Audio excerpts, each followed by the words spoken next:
கர்த்தருடைய பரிசுத்த நாமத்துக்கு மகிமையாக பேசுகிறேன். வாழ்த்துகிறேன். கர்த்தருடைய ஆசீர்வாதமாக. ஹல்லேலூயா. சந்தோஷமா இருக்கிறோம். இல்லை சொல்லாமா?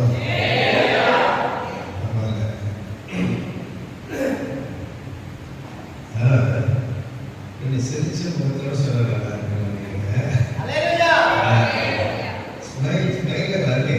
நானே துக்கத்தோட ஏதோ பறிவிட்டு வந்து உட்கார்ந்த மாதிரி இருக்காரு. ஹல்லேலூயா. ஹல்லேலூயா. கர்த்தருடைய ஆலயத்துக்கு போறேன்னு சொன்ன உடனே எப்படியா இருந்துச்சு? என்னடா நாட்டியம் என்னாவது செய்யணும் உட்கார்ந்த மாதிரி உட்கார்ந்து தேவனாம் உள்ள வரும்போது எல்லா சுமையும் ஏன் பேசுறது? ஹல்லேலூயா. இங்கிருந்து போகும்போது திரும்பி எடுத்து மாட்டிக்கிறார். வீட்டில் இருக்கிறதா இருக்கும். ஹல்லேலூயா. கர்த்தருடைய விடுதலையோடு நம்முடைய அவர் நம்முடைய மாறுகையெல்லாம் அவர் ஏற்றுக்கொண்டார். இந்த உலகத்தில் சுகமாய் ஆசீர்வாதமாய் வாழ்வதற்காக நம்மை தெரிந்திருக்கிறார். சத்தமா சொல்லுகிறேன். எல்லாரும் மொத்தமா சொல்லுகிறேன். தேவனாம் மகிமைப்படுவதாக. நாம் இந்த உலகத்தை தெரிந்துள்ள நோக்கம் எதற்காக?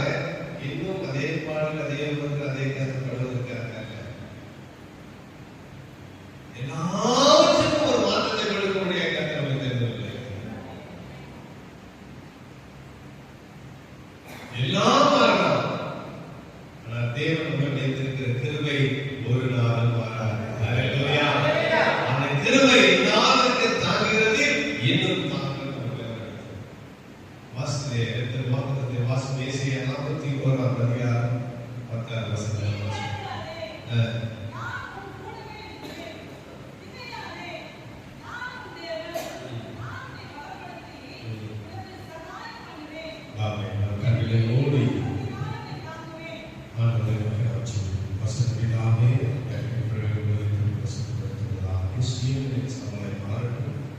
தேவ ஆவியானவரே உம்முடைய கரத்தில் வெளிவருகிறாக.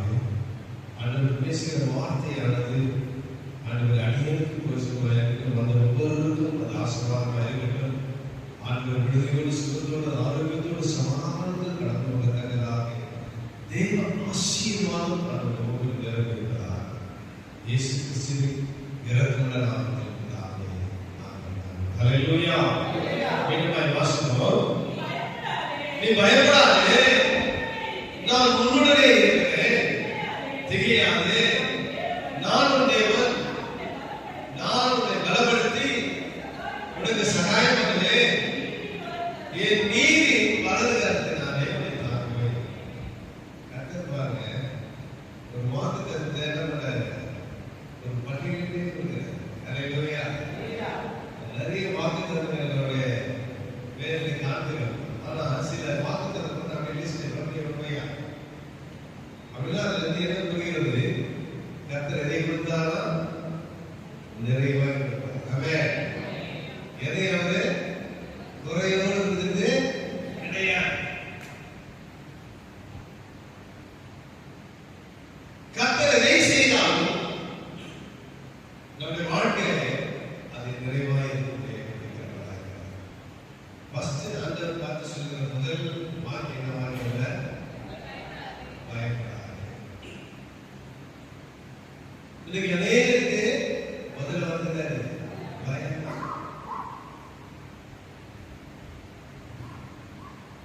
ஏன் பயப்படுறது? எதிர்ப்பு தெரியவே பயப்படுறாங்க.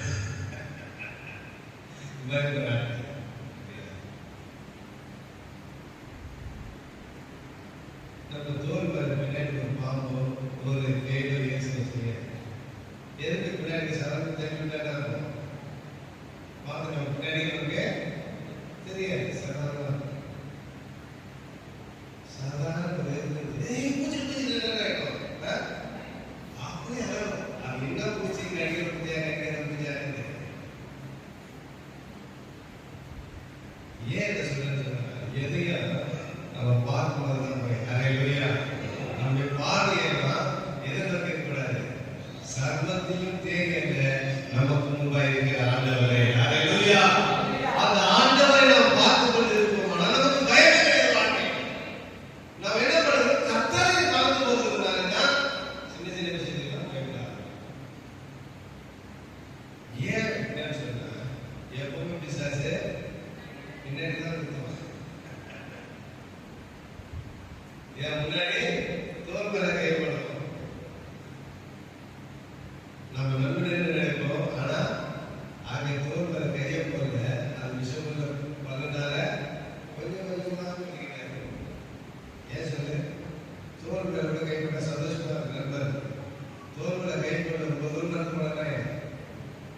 ஒரு சுகத்தை வலிக்காது, ஒரு சுமையை சுமந்தது போல.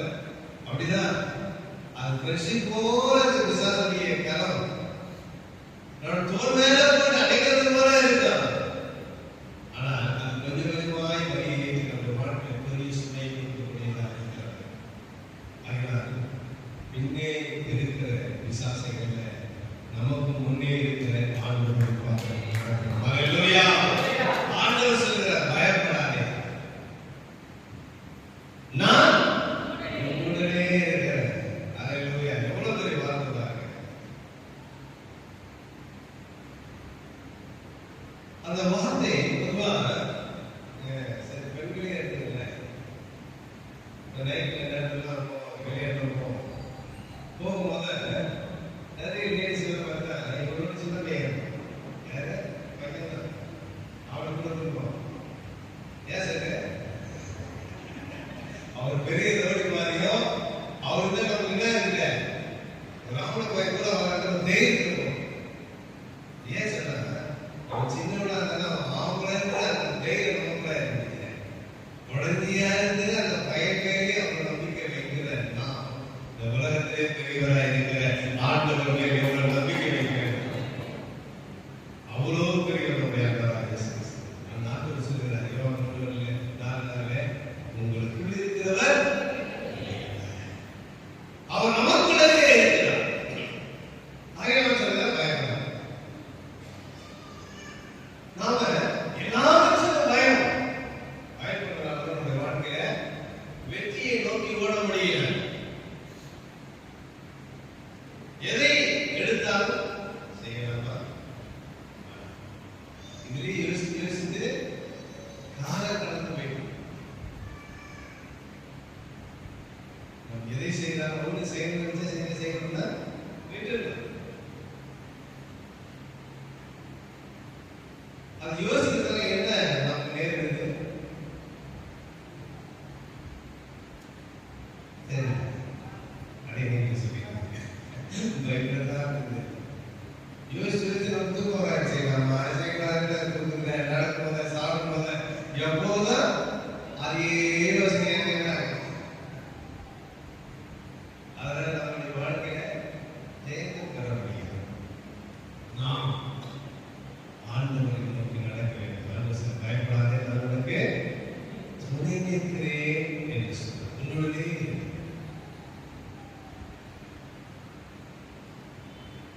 பழைய ஏற்பாட்டு காலத்திலிருந்து புதிய ஏற்பாட்டு வரையில் நிறைய இடங்களில் பயப்படாதே பயப்படாதே. ரெண்டாவது ஆதி நாட்களிலிருந்து நோவா பேழை உண்டாக்குற நாட்களில் பயப்படாதே அப்படின்னு சொன்னார். நான் உன்னோடு கூட இருந்து உன்னோடு கூட நான் ஒரு உடன்படிக்கை பண்ணுகிறேன். நான் ஒரு உடன்படிக்கை பிறகு ஆபிரகாம் அழைத்தார். ஆபிரகாம் ஒரு உடன்படிக்கை பண்ணினார். நான் உன்னோடு கூட இருக்கிறேன். யாக்கோபை அழைத்தார். உன் தாப்பனாகிய ஆபிரகாமுக்கு நான் சொன்னது போல நானே உனக்கு நான் உன்னோடு கூட இருந்து நான் செய்வேன். மோசே சொன்னார், உன்னோடு கூட இருந்து இந்த ஜனங்களை எகிப்து தேசத்துக்கு கொண்டு போவேன். அது மாநில தலைவர் யோசுவா சொன்னார், நான் மோசே கூட இருந்து என்ன அடையாளம் செய்யலாம் அதை காட்டில் உங்களை இருந்து நான் அதை செய்வேன். ஏன்னா சந்ததிகள் வகையெல்லாம் கர்த்தர் ஒரு நாள் வகைய மாட்டார். ஹல்லேலூயா. சந்ததி சந்ததியாய் அவர் தொடர்கிற தேவனாய் இருக்கிறார். ஆபிரகாம் முதல் கொண்டு இந்நாள் வரையிலும் நாம் தேடுகிற இந்த அனுபவம் எப்படிப்பட்டதாக இருக்கிறது? ஆபிரகாமை போல நம்முடைய வாழ்க்கையை இருக்குமானால் நம்முடைய சந்ததியும் ஆபிரகாம் சந்ததியை போல இருக்கிற சந்ததியாய் மாறும். பார்த்து சொன்னார், பயப்படாதே யார்கிட்ட சொல்றாரு? என் பிள்ளைகிட்ட சொல்றாரு. என் பிள்ளைகிட்ட சொல்றாரு. உங்களுடைய பிள்ளைகிட்ட சொல்றாரு. இந்த சந்ததி வந்துட்டே இருக்கு. ஹல்லேலூயா.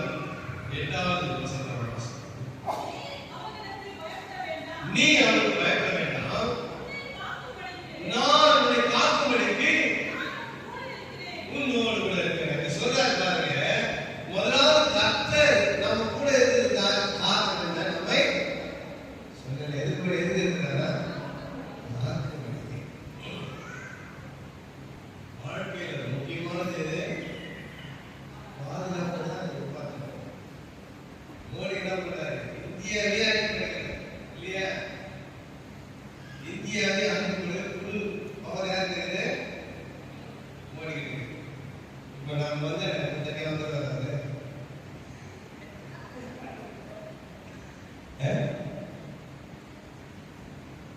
அவ்வளோ பவர் இருந்தாலும் அப்படி பார்க்கறதுல இருக்குது. சுற்றி இருக்கிற அந்த மூலப்படை இந்த படையெல்லாம் சுற்றி இருக்கு இல்லையா?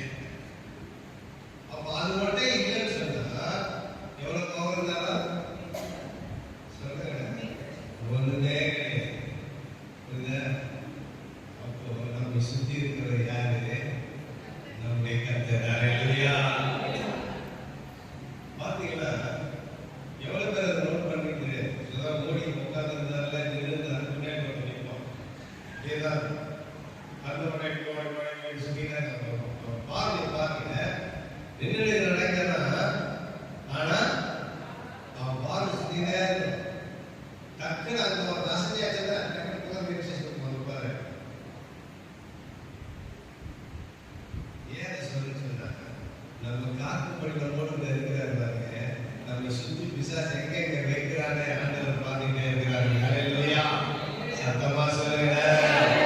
அவர் கண் தூக்கி கொள்ளாமல் கொண்டிருக்கிறார். நம்ம தெய்வமுள்ள ஒரு நாள் அவர் விடவே மாட்டார். அந்த மன தைரியத்தோடு நம்ம ஆண்டவர் இருக்கிறாரு. தைரியமானவர் எப்படி வராரு? சங்கீதம் சொல்றது ஆண்டவரே மறைவிட எங்க போறாங்க? பாதாளத்தில் போனாலும் அங்கே வானத்தில் போனாலும் அங்கே நம்மளுக்கு ஒன்றும் பண்ண முடியாது. அப்போ இங்க இருக்கிற செக்யூரிட்டியை விட நமக்கு கொடுக்கப்படுற செக்யூரிட்டி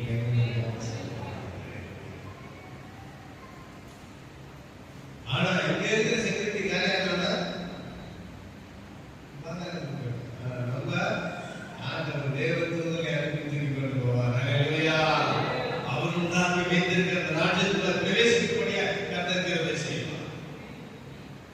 இந்த உலகப்பிரகாரமான ஆடம்பரமான நடக்கிறது நமக்கு ஒன்றும் இல்லாத அதை காட்டிலும் மகிமையான காரியம் கர்த்தர்.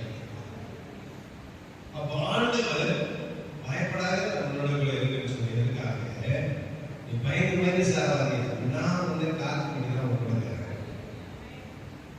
உனக்கு ஃபுல் செக்யூரிட்டி நான் ஆண்டவர் கொடுக்கிறார். எவ்வளவு தைரியமா கொடுக்கிறார். அந்த பாதுகாப்பை முதலாவது ஆண்டவர் கொடுக்கிறவரா இருக்கிறார்.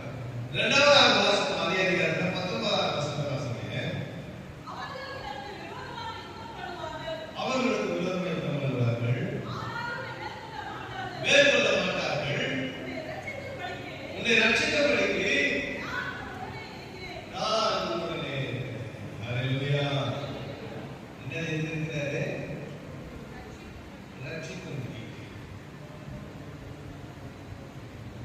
ரட்சிப்புனா நம்ம தெரிஞ்சு கொள்கிற பாவத்தை வந்து ரட்சிக்கணும். ரட்சிப்பு என்பது அதாவது என்ன சொல்ற பாதுகாப்புக்கான ஸ்டெப். பாவத்திலிருந்து ரட்சிக்கிறேன்னு சொன்னாரு. பாவத்தின் சம்பளம் என்னது? அது மரணத்துக்கு போகாது ரட்சி ஜீவனோடு வச்சிருக்கிறது தான் ரட்சிப்பு. மரணத்துக்கு போகாத நம்ம ஜீவனோடு வாழ்வதற்காக தெரிந்து கொள்ளப்படுகிற ஒரு அனுபவம். அப்படியானால் முதலாவது நம்ம செக்யூரிட்டியை மாத்திரல நம்ம ஏற்று வரப்பாரு ஒருவரும் நம்மளை கைவிடாது பிடிக்கிறாங்க. நம்மளோட உயிரை காத்துங்க. அல்லேலூயா. அப்படிப்பட்ட பாதுகாப்பு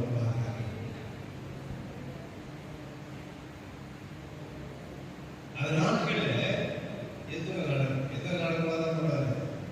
எல்லா கோஷங்களையும் இறங்கி வேலை செய்யும். ராஜா பண்ண சுத்தி செக்யூரிட்டி விடாது. அதுபோல நம்மை ஒரு ராஜாவாக நம்ம சுற்றிலும் பாதுகாவலனாக ஒருவருடைய கையும் சத்துருடைய கையும் நம்ம போடக்கூடாதபடிக்கு பெரிதான ரட்சிப்பை கத்தர் கொடுக்கிறவராக இருக்கிறார். பாவத்தின் சம்பளம் மரணம். இந்த மரணத்துக்குள்ள இங்கே அகப்பட்டுக் கொள்ளக்கூடாது என்பதற்காக அந்த பாவத்தின் சம்பளத்தின் மரணத்தின் நிமித்தமாய் அடைகிற அந்த பாதாளத்தை நாம் போகாதபடிக்கு தேவன் அந்த பாதாளத்தை ஜெயித்து அவர் பரலோகத்துக்கு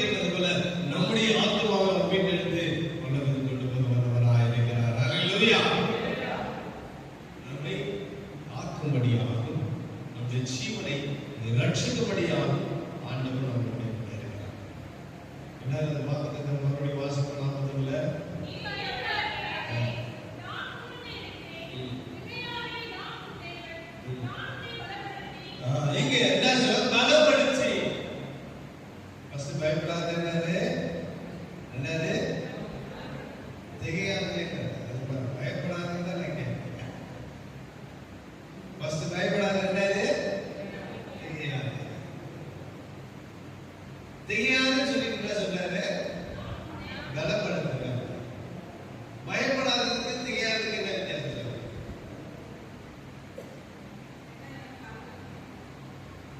தெரியாதுன்னா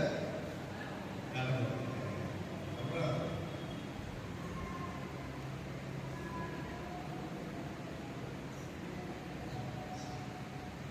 கலங்காதே. தெரியாதுன்னா என்ன சொல்ல, நமக்கு புரியுற மாதிரி சொல்ல டக்குன்னு வந்து நம்ம என்ன பண்ணாங்க பண்ணிடலாம், அப்படியே அதை தெரிச்சு பண்ணும். ஏன் நமக்கு அடுத்து என்ன நடக்குதுன்னு தெரியாது. விழுந்துருமா நின்றுமா அந்த பயம் நம்ம படிக்கிட்டே போறோம், டக்குன்னு காசு பாய்ச்சல் ஆயிடும், தெரிச்சிடும். ஐயோ நம்ம விழுந்துருமா, மண்ணில் அடிபட்டுமா, முதுகில் அடிபட்டு விடாது. விழுறதுக்கு முன்னாடியே நம்ம அதிர்வு நம்மை சிந்திக்க திகைக்க வச்சிருக்கோம் இல்லையா? காரணம் என்ன? முதுகுவலி, நிறைய முதுகுவலி என்ன பண்ண முழுதா எல்லாம் எழுத முடியாது இல்லையா? அதுதான் சொல்ல முதுகுவலி எதிரான கத்தனை பலப்படுத்துகிறவராக இல்லையா? திகைச்சு போகாதீங்க. ஒரு சத்துரு உன்னை எதிர்த்து வந்து நின்னு சொன்னா, ஐயோ இவ்வளவு பெரிய கோலியாத் வந்து நிக்கிறானேன்னு சொல்லி நீ பயப்படாத. நீ சின்ன தாவீதா இருப்பா, உன்னை கொண்டு கோலியாத்தை முறியடிக்கத்தக்கதாக பலத்தை உங்களுக்கு கர்த்தர் கொடுக்கிறவராக இருக்கிறார். பலப்படுத்துகிற தேவன். அவன் உருவத்தை பார்த்து பயப்படாத, உனக்குள் இருக்கிறவரை பார்த்து நீ தைரியமா இரு. இதுதான் என்ன சொல்ல தெரியாது. அவன் உருவத்தை பார்த்து என்ன பண்ணுச்சு? ராஜாவே பயந்து. ராஜா யாரு? சவுல் எப்படி பண்ணாங்க? இஸ்ரவேலிலேயே உயர்ந்தவன் தான். எல்லாமே அவனுக்கு தூரத்துக்கு கீழே. அவனை பார்த்து வரையாது பையன். அந்த சின்ன பையன் காரணம் என்ன? அவனுக்குள் இருந்தது எங்கள் பலப்படுத்துகிற கிறிஸ்து நான் எல்லாவற்றையும் செய்ய பலன் என்று பவுல் சொன்னார். அதுபோல அந்த தைரியத்தோடு இருக்கிற ஒரு மனிதனாக காணப்பட்டான். எல்லாரும் ராஜா முதல் கொண்டு ராணுவ அதிகாரிகள் போர் சேவர் எல்லாம் திகழ்ச்சி போயிருக்கிறார். அவன் உருவத்தை பார்த்து திகழ்ச்சி போயிருக்கான். ஐயோ இது என்ன பண்ணுவேன், நம்மால யாராலும் ஜெயிக்க முடியாது. அவன் உருவத்தை பார்க்க அவன் முன்னாடி ஆண்டவரை பார்த்தான். ஹல்லேலூயா. ஆகையால் திகைக்கிற அவன் பலப்பட்டான். ஹல்லேலூயா. தாவீது வாழ்க்கையில் வாசிக்கும்போது அவன் நாளுக்கு நாள் விருத்தி அடைந்து பலப்பட்டான் என்று சொல்லி பார்த்தான். அவன் கர்த்தர் சொல்கிற காரியம் நம்மை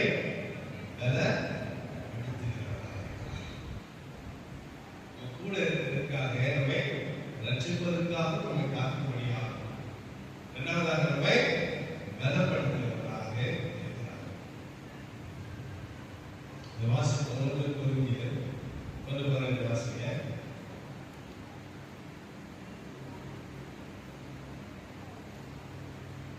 1 கொரிந்தியர் 1:12 வாசிங்க.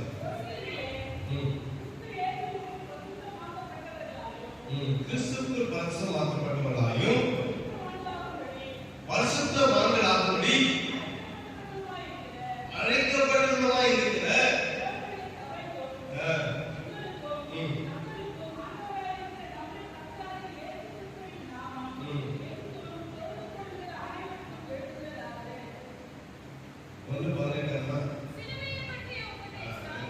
சிலுவை பற்றிய உபதேசம் கெட்டுப்போவனுக்கு பைத்தியமாய் இருக்கிறது, ரட்சிக்கப்படுகிற நமக்கு அது எப்படியா இருக்கிறது? தேவனாய் இருக்கிறது என்று சொல்லுங்க. இன்னைக்கு நாமெல்லாம் இருக்கிறது நாம சிலுவை தியானம். இந்த சிலுவை பார்த்து எல்லாரும் உலகம் நிறைய பேர் கேட்கும், புரியுது? நம்ம கடவுள் உலகத்துல வந்து எல்லாரும் ரசித்தாரு. இந்த கடவுள் வந்து என்ன பண்ணாரு? வீரத்துக்கு போயிட்டாரு. இவரு காந்தியை போல, பெர்னாட் ஷா போல, இந்த மாதிரி நம்மளால மக்களுக்காக போராடி மரித்த கூட்டத்தில் சேர்த்தார்.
உனக்கு சகாயம் பண்ணுவேன்.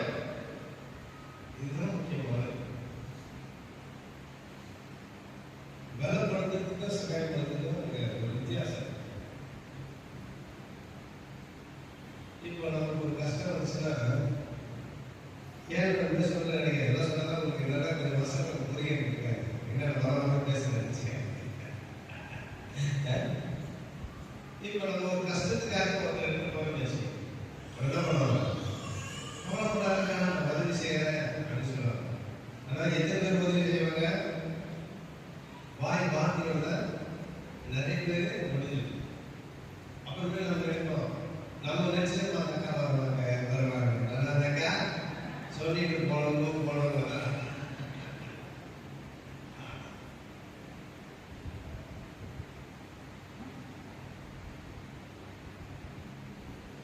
இங்கே புதிய ஏற்பாட்டில் ஒரு சம்பவத்தை பார்க்கணுங்க. ஒரு குற்றுயிருமாய் வீதியில் ஆசாரியும் போகிறான், தேவியும் போகிறான், உலகத்துல எல்லா உயர்ச்சியாகவும் போறான் கடந்து. அவன் என்ன பண்ணான்? மாத்துக்கு போயிருக்கிறான். என்ன பண்ண செஞ்சாங்க பயன்பட்டு காயம் ரத்தம் வடிகிறது. அவர் உதவி செய்யறது யாருன்னா போனார். அதே காலத்துல வருகிறது தெரியுமா? கரெக்டா சொல்லுங்க, யார் சொல்லியிருப்பாங்க? இப்பெல்லாம் அடிப்படை முன்னாடி என்ன பண்ணுகிறாங்க? செல்ஃபி எடுக்கிறாங்க. அன்னைக்கு வேடிக்கை பார்த்துங்க, இன்னைக்கு செல்ஃபி எடுத்து ஸ்டேட்டஸ் எடுத்து மார்க் பண்றது. ஏமா உதவி செய்யல,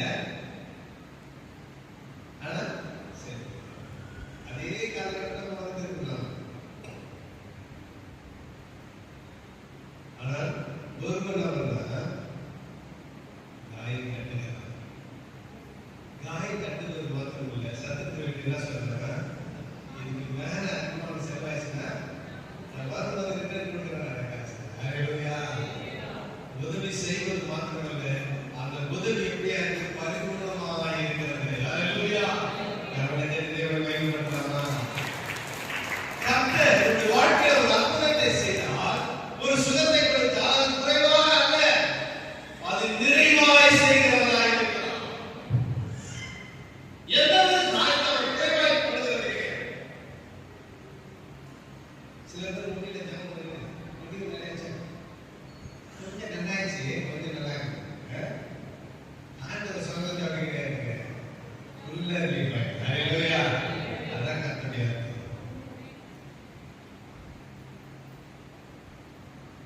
கர்த்தர் அற்புதத்தை செய்கிறவர். ஒரு குறிப்பிட்டவராக இருக்கிற சகாயம். வேடிக்கை பார்க்கிறவங்க இல்ல,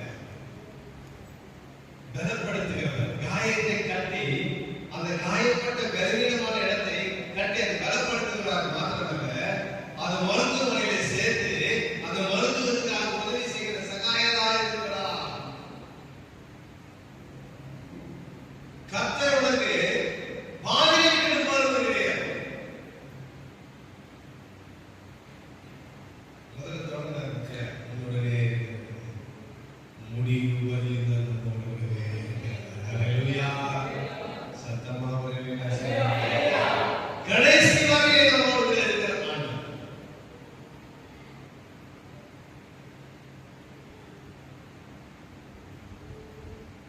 கர்த்தர் உங்களோட எப்படி இருந்தா சொல்லுங்க.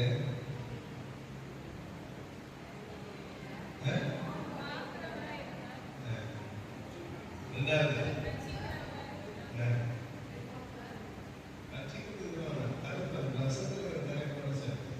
உங்களோட இருந்தாரு, பலப்படுத்துறாரு.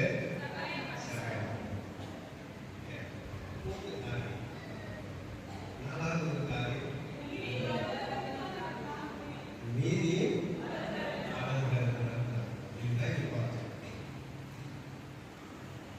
ஆண்டவர் சொல்றாரு. என்ன சொல்றாரு?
ரட்சிக்கப்பட்டவர்கள், ஆண்டவரை அறிந்து கொண்டவர், ஆண்டவரை தெரிந்து கொண்டவர், அவரெல்லாம் யார் கரத்தில் இருக்கிறார்?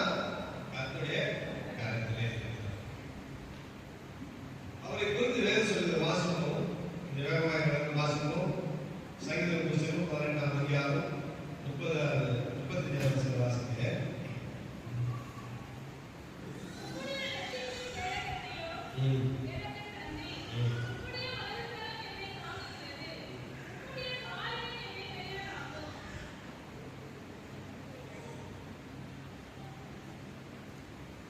அவருடைய வலது கரம் நம்மை நீதின் வலது கரம் உடைய வாசம் அதிலே சங்கீதத்தில் 37:17 வாசிங்க.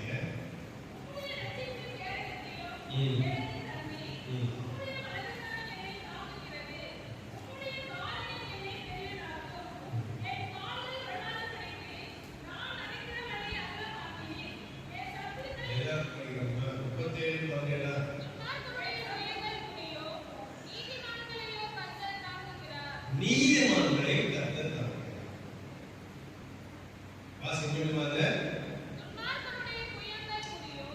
துன்மார்க்குடைய புயங்கள் முறியும், நீதிமான்களையோ கர்த்தரே. அப்ப நீதிமான் நாம் சொன்னது போல பாவத்துக்கு மரித்து நீதிக்கு பிழைத்திருக்கிற நீதிமான்களையும் கர்த்தர் வருகிறாரு, தாங்குகிறவராக இருக்கிறார். ஆகியோரை எப்படி தாங்குறாரு? நீதியின் வலது கரத்தினாலே நம்மை தாங்குகிறார். அப்போ துன்மார்க்கமான செயல் நாம் செய்வோம் என்று சொன்னால் கர்த்தர் வருகிறாரு.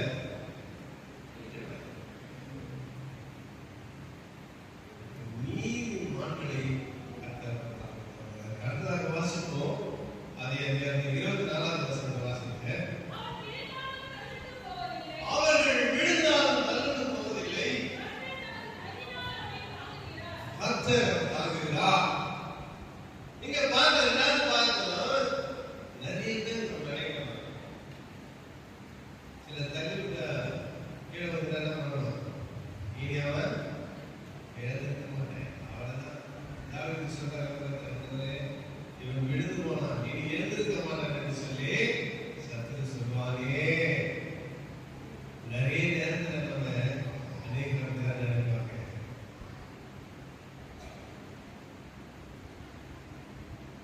நம்ம விழுந்து போனதை பார்த்து அநேக நேரத்தில் நினைக்கிறாங்க.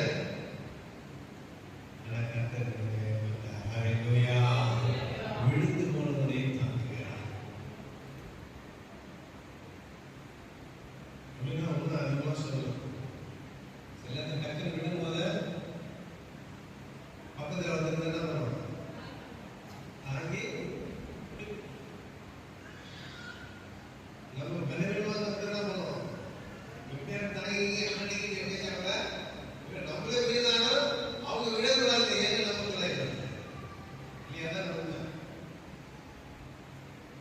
நம்மளால முடியலானே மற்ற வீடுகளை பார்க்கணும்.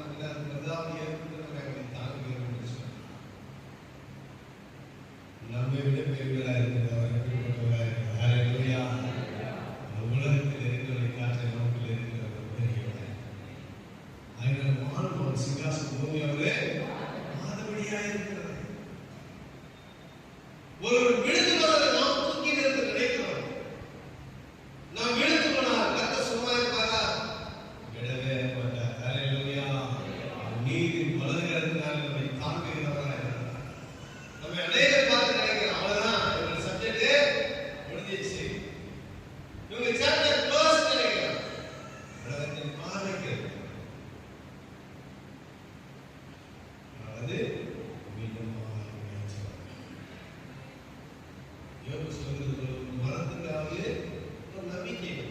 ஏன் அது வெட்டி போட்டாதான் அதுல மறுபடியும் துளர்ந்து பெரிய மரமாக மரம். அது வெட்டி முழுமையில அந்த கட்டையாச்சு நம்ம நினைக்கிறேன். அது மண்ணு ஈரம பண்ண துளுக்க ஆரம்பிச்சு. அது ரொம்ப ஈஸியாக முதல் மரம் இருக்கிறார். மண்ணே தூக்கி போட்டாங்க. 2-3 நாள் அது பார்த்தா காஞ்சி கூட கட்ட மாதிரி இருக்கு. அதை எப்படி உலகத்தின் பார்வையில் நாம் அது போல காஞ்சி கூட கட்டையை போல இருக்கிறார்.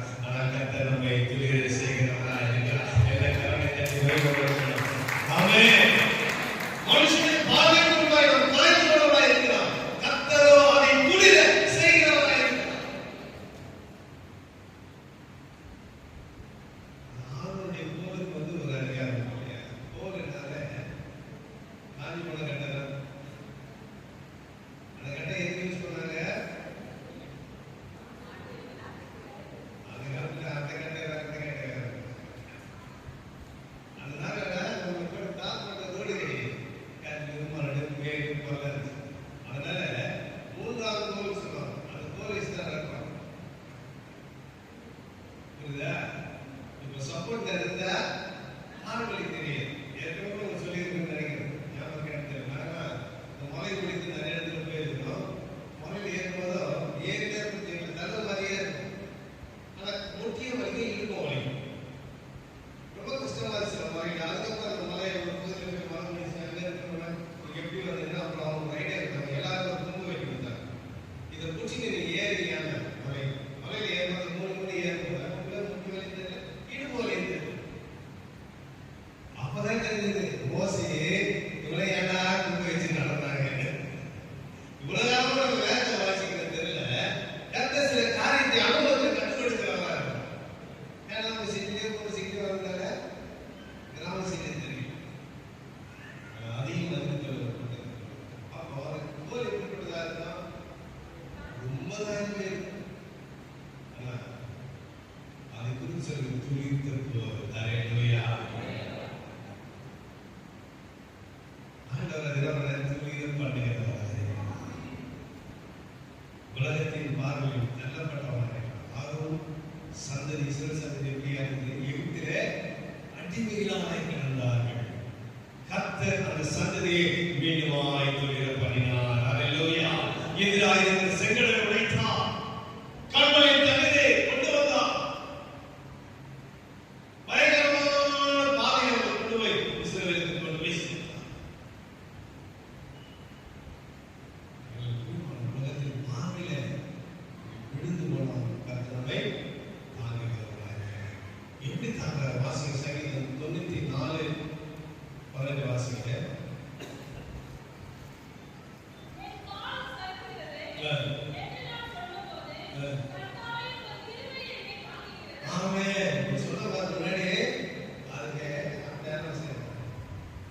விழுந்தாலும் தாங்குகிறார். இங்க எப்படி விடுவோம்? யார் சருக்கு போனதான் நம்ம டக்கு விடாது இல்லையா?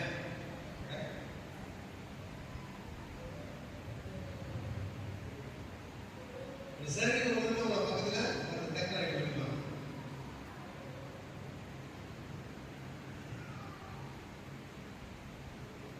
எது தாங்குது?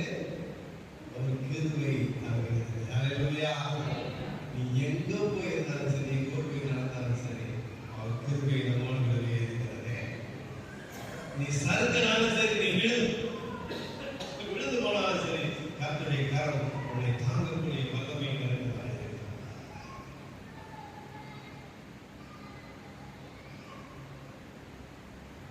இப்போ சறுக்குகிறது என்பது நடக்கிறது மாத்திரமல்ல, நம்முடைய வாழ்க்கையில் ஏற்படுகிற அனுபவங்களாக கிடையாது. நாம் உயர்ந்து போய்கொண்டிருக்கும் சில நேரத்தில் நமக்கு சார் இல்லை வேலை செய்யல, படிப்புல, இல்லை நம்முடைய நண்பர்களிடத்துல, நம்முடைய குடும்பத்துல நம்மனா திடீர்னு நாள் பரவாயில்ல இருக்கு, திடீர்னு நம்ம கீழே விழுந்த பொறுப்பு நாங்கள் அந்த நேரத்தில் கருத்தனை தாங்கி நம்ம நிலையில் இருக்கிறது. அதை குறித்து வாசிப்பது அதில் சங்கீதம் 41 வாசிக்க. 41 வாசிக்க.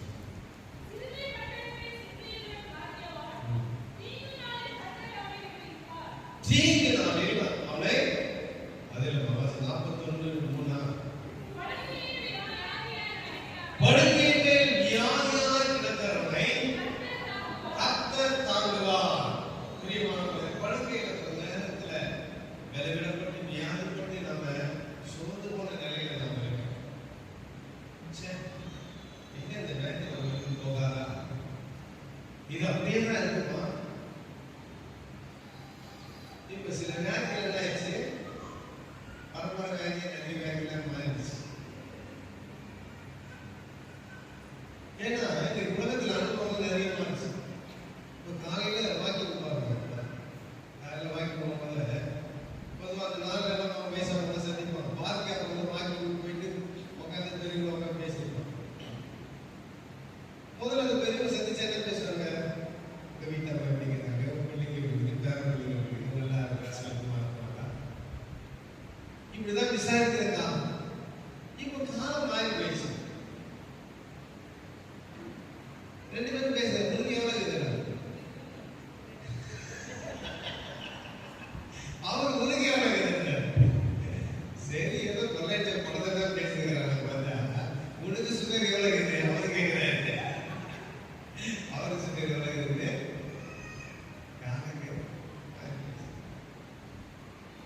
புள்ளிங்களுக்கு வேற மொழியை விசாரித்து காலம் போயிட்டு எவ்வளவு என்னன்னா எவ்வளவு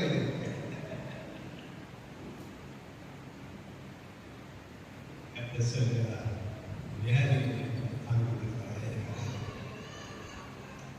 எத்தனை பேர் பலவீனப்பட்டு போகலாம், சோர்வடையலாம். ஆனால் கர்த்தர் அந்த வியாதியிலிருந்து நம்மை தூக்கி எடுக்கிறதை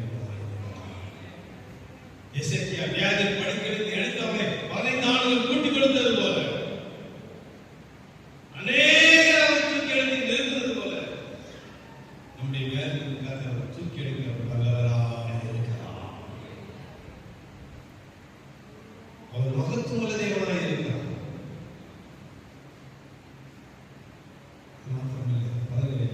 வெளிப்படுத்தல் 18ஆம் அதிகாரம் 14ஆம் வசனம் சொல்கிறது, அவர் பலவீனத்தில் நம்மை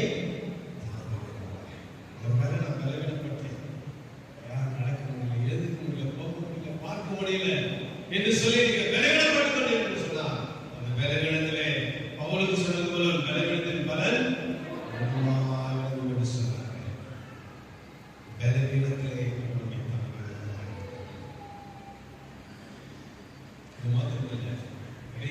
முக்கியமான ஒரு இதுதான் வாசிப்போம். ஏசாயா 46ஆம் அதிகாரம் 4ஆம் வசனம்.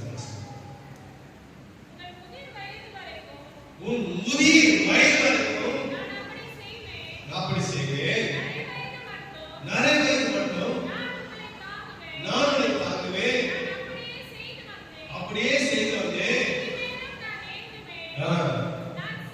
சுமப்பே தப்பிவிப்பே. நீங்க சொல்றாரு பாருங்க, இப்போ மட்டும் இல்லப்பா, நீ வயசானாய் முடியாதுங்கிறது சாக வரைக்கும் தாங்க கட்ட சொல்றாங்க. சத்தமா இல்லையா சொல்லுங்க, யார மொத்தமா சொல்லுங்க.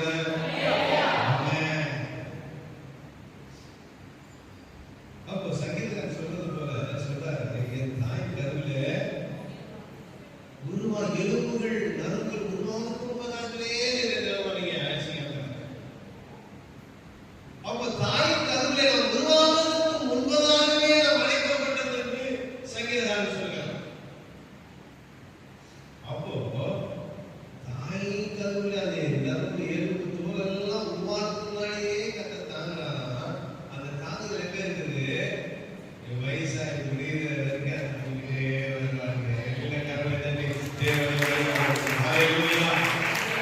அவர் தரம் தாங்குவது எப்படி? நம்ம நிறைய பேருக்கு நண்பர்கள் இருக்கிறாங்க, நிறைய பேர் நண்பர்கள் இருக்கிறாங்க இல்லையா? நம்ம பிறந்த இடத்துல அங்க நண்பர், ஸ்கூல்ல படிச்ச நண்பர்கள், அப்புறம் வேலைக்கு கூட வேலைக்கு நண்பர். இப்ப எத்தனை நண்பர்கள் நம்மளுக்குள்ள இருக்கிறாங்க? ஸ்கூல்ல படிச்ச நண்பரே தெரியாது, நிறைய பேருக்கு தெரியும். காலேஜ் படிச்ச நண்பருக்கு தெரியும். இப்போ ஒரு சில பகுதிகளுக்கு நம்பருக்கு தெரியும். ஏன் நம்ம போன் நம்பர் வந்ததுனால அதை வாட்ஸ்அப்ல ஆளை சந்திக்கிறாலும் பேசிக்கிறேன். எனக்கு கட்டணமே கிடையாது.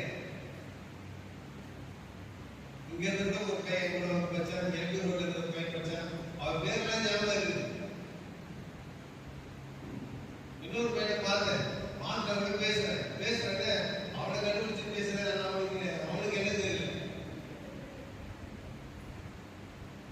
ஏன்னா அப்பதான் போன்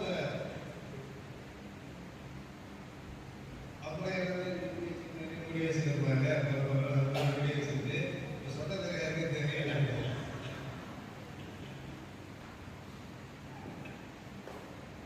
அவனை பார்த்து பேசுறேன். இன்னொரு இடத்துல வந்து அவனை எழுதி தெரியல, அவன் அவன் என்ன கண்டுபிடிச்சான். ஏன் சொல்ற, சில நண்பர்கள் பழகினாலும் அவன் பழக்க வழக்கில் போன முறையில் ஏன் சொல்றா, இது வரைக்கும் யார் கூட படிச்ச ஃப்ரெண்டு பேர் அப்படியே மனப்பட மெயின்ல இருக்கு. ஆனா எப்படி இருக்கு, எல்லாரும் பேர் இல்லை, முக்கியமா இந்த பல நண்பர்களுடைய பேர்லாம் இருக்குது. எல்லாரும் பேருக்கு அப்ப ஞாபகம் இருக்குது. உண்மையாக கருத்து பெரிய காரியங்கள் செய்கிறாங்க. மேடம் வந்து ஒரு பகுதியில் நான் சொல்ல பாரு, அவன் என்ன கண்டுபிடிச்சாங்க வந்து பேசினான்.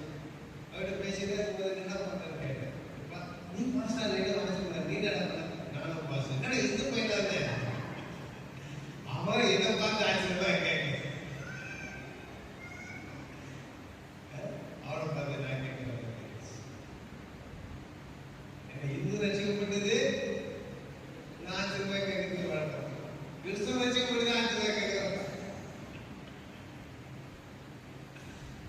கர்த்தர் ஏன்னா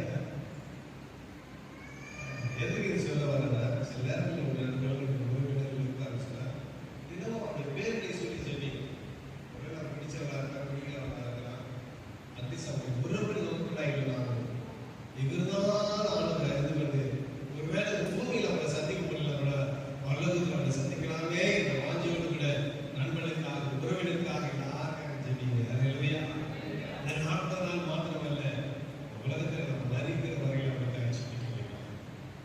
அப்படி ஜெபிக்கும் போது நம்ம யாரெல்லாம் ஜெபிச்சோமோ அதுல கொஞ்சம் பேராச்சும் கர்த்தர் ரட்சிக்கப்பட்டு நம்முடைய கண் முன்னாடி நிறுத்துவார்.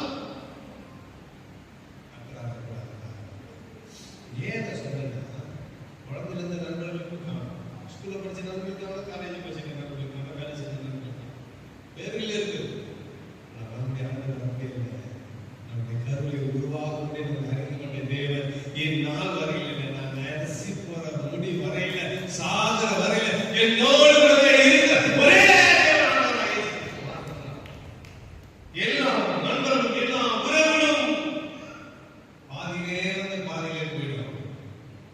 தொடக்கத்தின் நாள் முதல் கொண்டு நாள் வரையில் இருக்கிற ஒரே உறவு இயேசுவின் உறவு மாத்திரமே.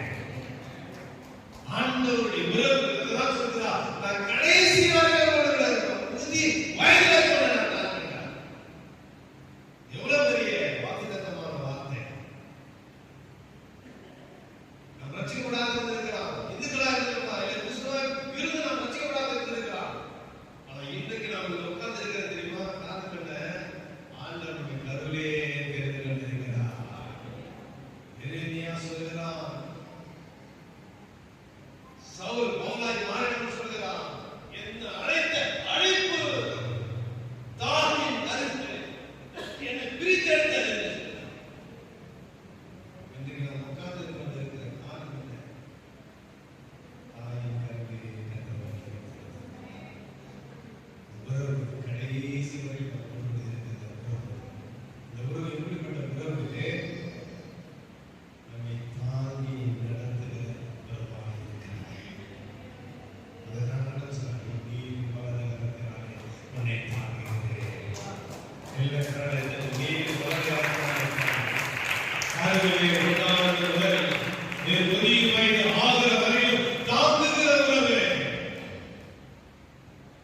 அந்த உறவுக்கு ஈடாக இந்த உலகத்தில் உறவு கிடையாது. அப்படிப்பட்ட பாக்கியத்தை பெற்ற நாம் அந்த உறவோடு நாம் ஓட்டி, அந்த உறவோடு நாம் வாழ்ந்து, ஆண்டவரோடு கூட இருக்கும்படியாக ஆண்டவர்களாய் நம்மோடு நாம் ஜெபிக்கிறோம். கண்களை மூடி ஆண்டவரோடு நாம் ஜெபிக்கிறோம். பரிசுத்த பிதாவே